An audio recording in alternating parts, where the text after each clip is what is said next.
或者有啲家人講，老師我係雙片房，嗱幾十層樓高嘅屋，我喺屋嘅入邊買咗一套房，其中一套啊，嗰個陽台對出嚟。嗱講到呢度呢，我同我哋家人們加深一下形象啊！直播間100幾個家人們，我哋大家知唔知道雙片房係以我哋嘅入戶門為中心或者陽台為中心呢？知唔知道？知道嘅可以打喺公屏上面嚟，唔知道嘅老師分享俾我哋家人們。知唔知道？知道打個1，唔知道打個2，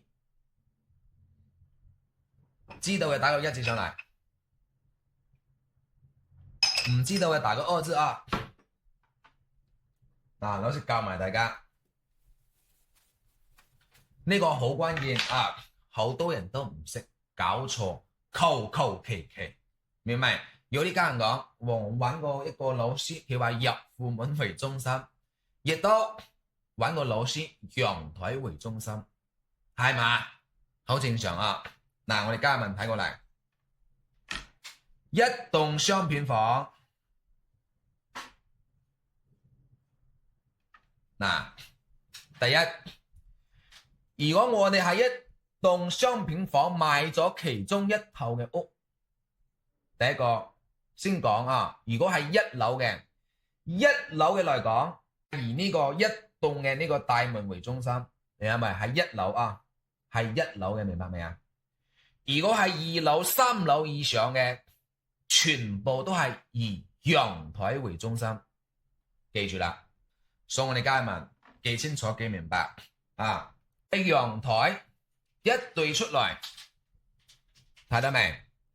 就對住呢個陽台對出嚟，左邊一棟樓一個角，右邊一個角，幾十層樓高，節高嘅呢啲咁樣嘅，我哋更加唔能夠掉以輕心啊！明白未？因為點？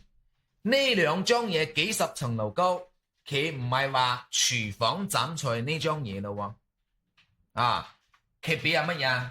比阿關公嗰張嘢更加夠力嘅。我哋唔好貪嘢平啊！所以我哋家人們呢啲咁樣嘅，唔係講呢啲少啲就少啲啦啊！或者我哋3頭幾日再去拿下嘢啊！或者如果近啲嘅，即係3年2年落嚟啊！我哋家集當中嘅成員都會乜嘢啊？縮水啊！記清楚啦，記明白啦。所以我哋家人們，如果係家集當中嘅門或者陽台一對出嚟遠嘅幾十米嘅，我哋都唔能夠掉以輕心啦。更加講近嘅3米、5米、10米、8米嘅呢啲嚟講，更加冇能夠掉以輕心啊！記清楚，記明白啦。